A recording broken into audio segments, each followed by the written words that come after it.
Okay, so it's 9 o'clock. So hello everyone. Welcome to our today's Zoom seminar. And thank you for our speaker, Zhan Chen, to spare his time over the weekend, and obviously, of course, everyone online. Be with us during the weekend. So so really my pleasure to welcome our today's speaker, Dr. Zhan Cheng. Uh, Cheng actually currently is a professor in Division of Life Science and Medicine, University of Science and Technology of China. So very, very brief introduction about Chen's experience. Chen actually got his undergraduate study degree in optical engineering from Huazhong University of Science and Technology in China. And then he pursued his PhD training in neuroscience at a National Institute of Biological Sciences in Beijing, where his research focused on the olfactory system. And then after that, he served as the director of the imaging facility at NIPS until 2010, until 2020. And then Chen started his independent research program at the University of Science and Technology of China from 2021. I mean, although it's just 3 years, I think Chen actually really did remarkable work and then have a really done great job and publishing really outstanding papers. So his lab is using chemogenetics, optogenetics, circuit mapping, and electrophysiology recordings, fiber photometry, and all the other imaging tools to study the neuronal circuitry mechanisms underlying energy metabolism, including feeding behavior, food temperature regulation, and then glucose metabolism. His early work reviewed the functional and then anatomical difference from the different population of POMC neurons in the accurate nucleus and then the nucleus of solitary tracts.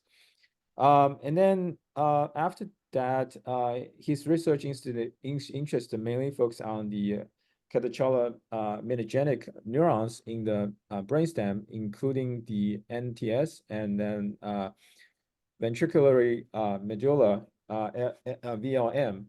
He found that the neurons in the VLM play an essential role in the regulation of stress-induced hypoglycemia. And then more interesting is another population in the NS neurons, co-express NPY, has potent appetite promotion effects. And eventually, he identified the first vagal NTS orogenic neuron pathway. And then his recent work focused on the role of NTS and MPY neurons in regulating feeding behavior and body weight. And then obviously his research extend beyond the neuroscience and then to actually study a lot of things connected between the nervous system and the immune system, which I think we're gonna hear a lot of today. He's gonna tell us about neural regulation of feeding and immunity to understand these two systems' interactions. So I think without further ado, Chen, really appreciate your join our platform, and we are very much looking forward to your talk. Thank you. Thank you, Chuan, for inviting me to this great platform and giving me the opportunity to share our work. And so the title of my talk is about neural regulation of feeding and immunity. So as you know that feeding behavior is one of the most important basic need for for all living organisms, and without food intake, we cannot survive. So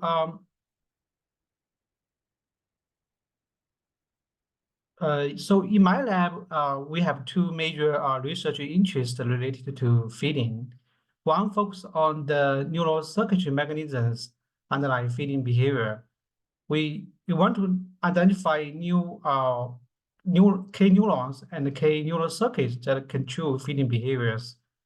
And the other research interest is about adaptive physiological responses during calorie restriction or fasting. As you know that calorie restriction causes many adaptive physiological responses, including increased appetite, decreased energy expenditure, and changes in the immune system. So today I'm going to focus on the immune change during fasting. And many clinical studies have shown that calorie restriction without malnutrition may benefit the immune system. For example, calorie restriction can elevate the symptoms in multiple autoimmune diseases, such as joint swelling and pain in the rheumatoid and emotional disorders in multiple sclerosis. And animal studies demonstrated that calorie restriction can even delay the aging process and extend the lifespan in multiple species. However, the underlying mechanisms, in particularly the neural mechanisms, remain unknown. We want to know whether the nervous system can direct the impact of fasting on the immune functions. So you may aware that neuroimmune interactions is really a hot research field.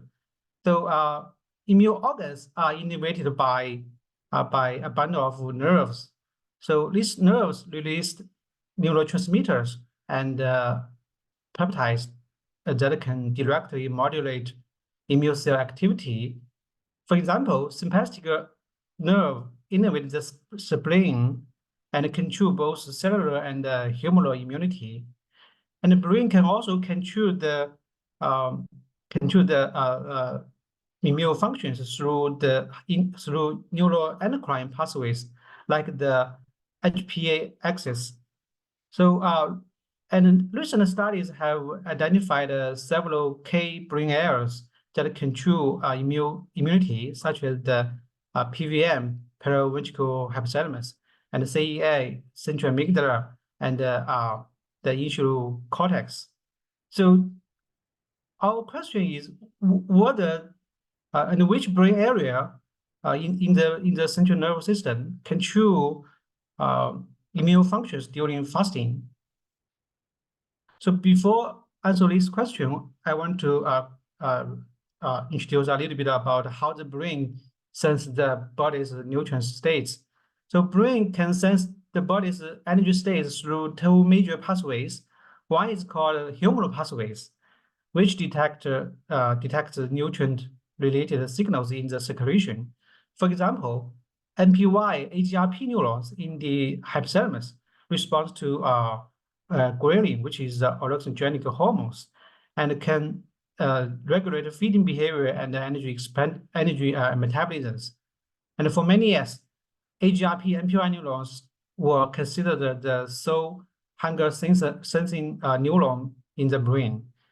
The other pathway is the so-called nerve pathway, which can detect peripheral chemical and mechanical signals through vagal afferents and spinal afferents.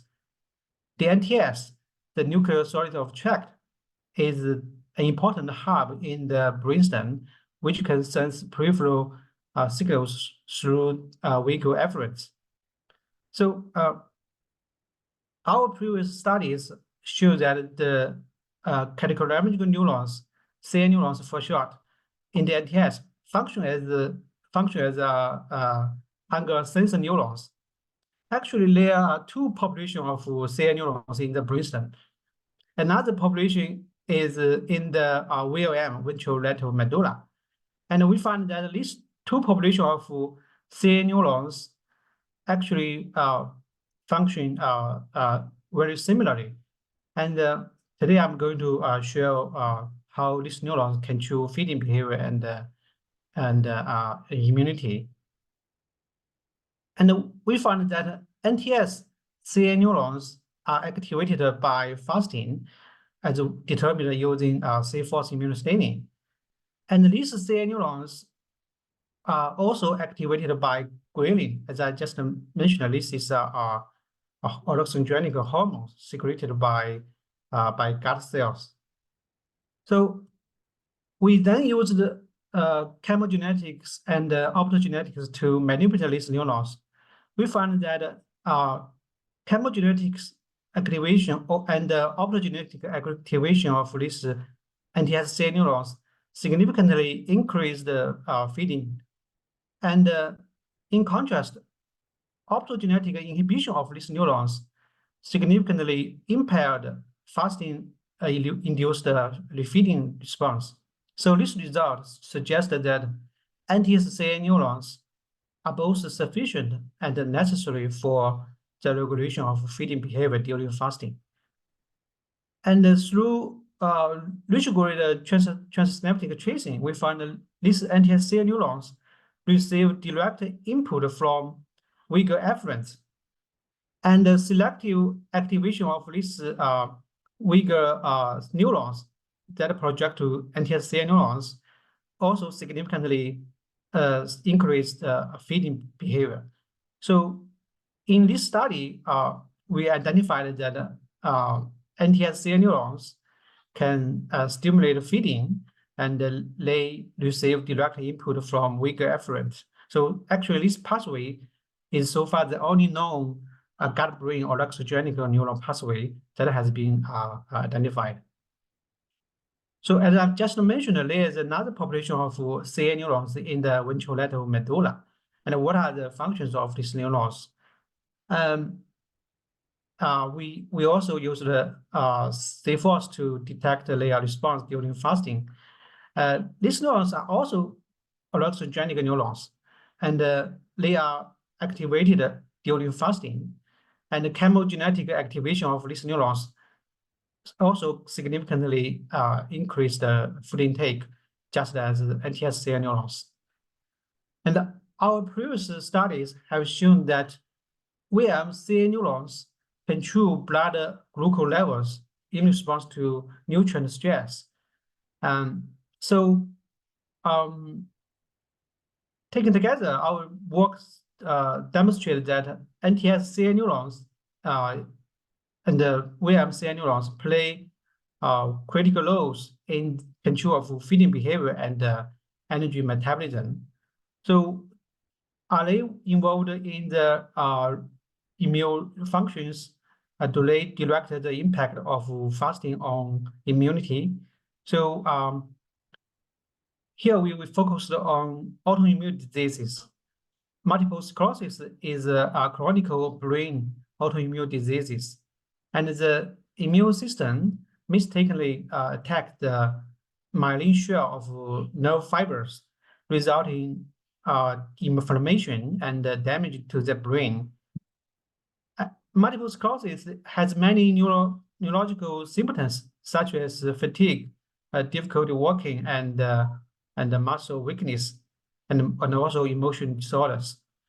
So EAE, experimental autoimmune encephalitis, is a widely used mouse model for studying multiple sclerosis.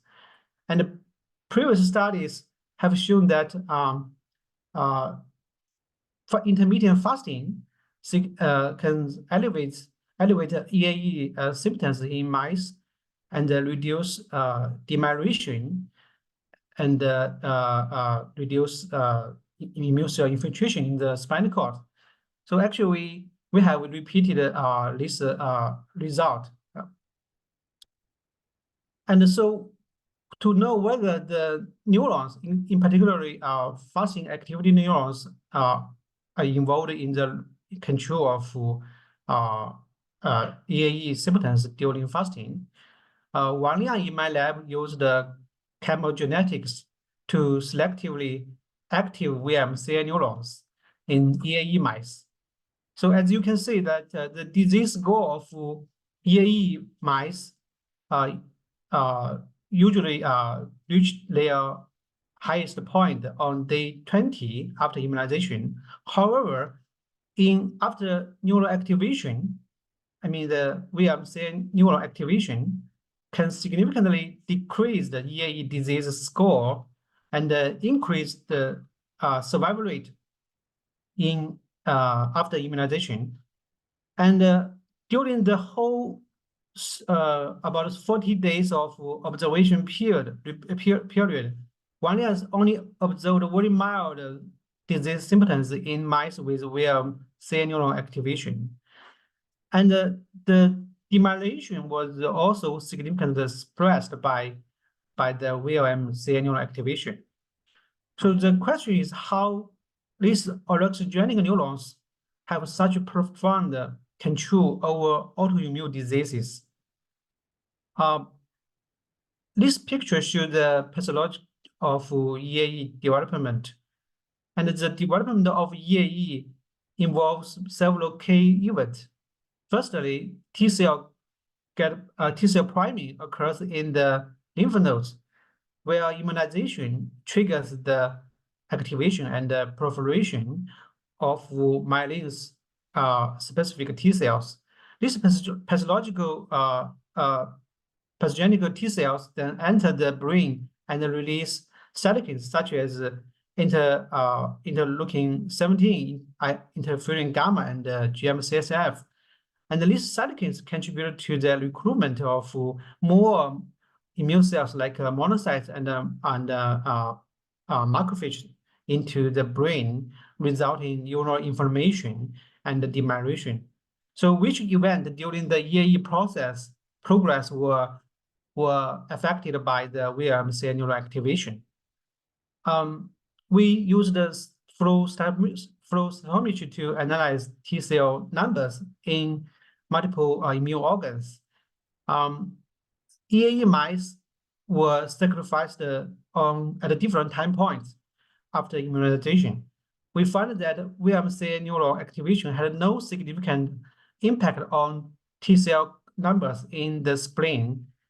And in contrast, VMC neurons activation caused a significant reduction in the number of T cells in the lymph nodes. And this result suggested that T cell proliferation might be reduced by VMC neural activation. So we then analyzed the activation status of T cells by using two cell markers, CD44 and CD62L. These two markers allowed us to identify T cell status. We can identify T cell status based on these two cell markers expression. And so interestingly, we found that the numbers and the percentage of effector T cells, effector memory T cells, CD44 positive and CD62L negative population was significantly reduced by VMC neural activation.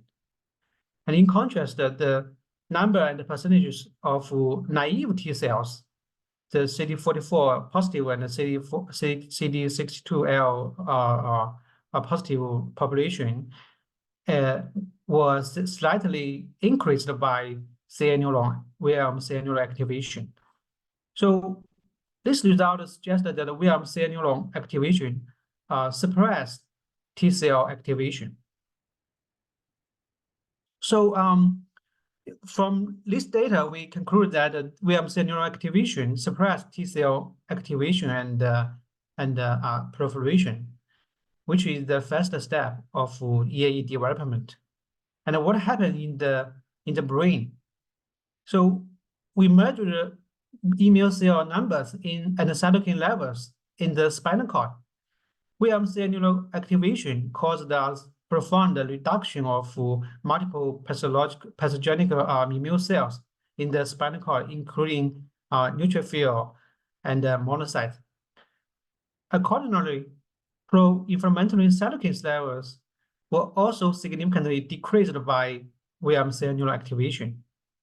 So, like interfering interleukin 17 and GM-CSF. So This result suggests that VM cell neural activation suppressed immune cell infiltration in the brain. Interestingly, we noticed that the reduction of immune cells in the spinal cord was much greater than that in the lymph nodes. So we speculated that T cell migration from the peripheral organs to the brain was impaired by VM cell neural activation. So we examined the effect of VM cell neuron activation on T cell migration. We calculated the T cell numbers in the blood, spleen, bone marrow, and the lymph node, and we found that even in wild type mice, in naive mice, VM neuron activation decreased the T cell count in the blood, spleen, and lymph node, but increased T cell count in the bone marrow. So this result suggests that VM cell neural activation is sufficient to induce T cell redistribution.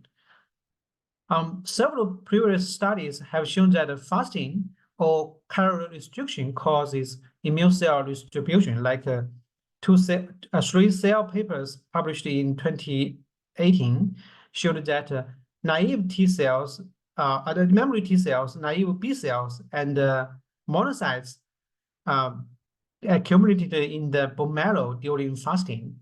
So it is hypothesized that bone marrow serves as a shelter to protect these immune cells during nutrient stress. And a recent paper systematically studied the redistribution of immune cells among different organs during fasting. They found that for example, they found T cells accumulated in the bone marrow, and also in small intestines, and the several other organs, and the T cell numbers decreased in rat, in the blood, and in bat. So in summary, that fasting can cause a very profound immune cell redistribution. And we want to know whether VM cell neurons were essential for fasting-induced T cell redistribution. So we injected AAV encoding Caspase-3 into the VLM of DBH mice to selectively ablate these VM cell neurons. So as you can see that ablation of VM cell neurons significantly actually blocked the fasting-induced T cell reduction in blood, spleen, and lymph nodes. Although it didn't prevent the T cell accumulation in the bone marrow. So this data suggests that the ablation of VM cell neurons significantly impaired fasting-induced T cell redistribution.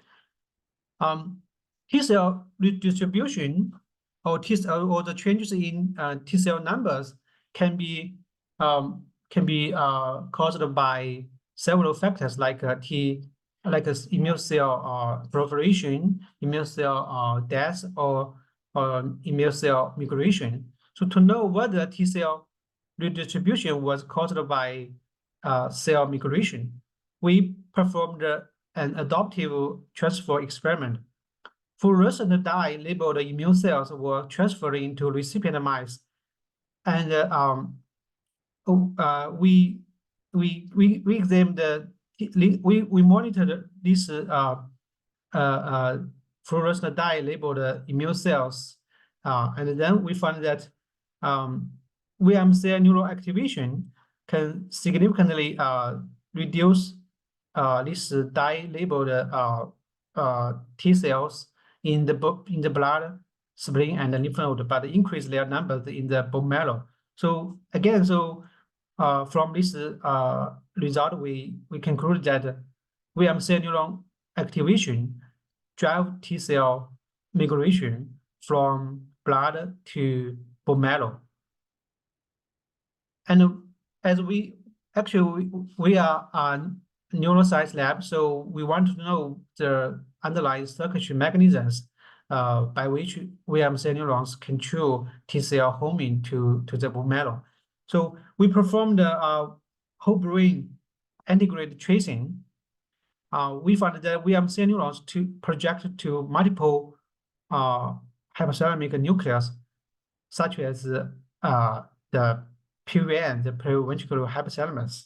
The PVN is important because it serves as the head of the HPA, hypothalamic pituitary adrenal axis, and play a crucial role in immune regulation. This is a classical immune regulation axis.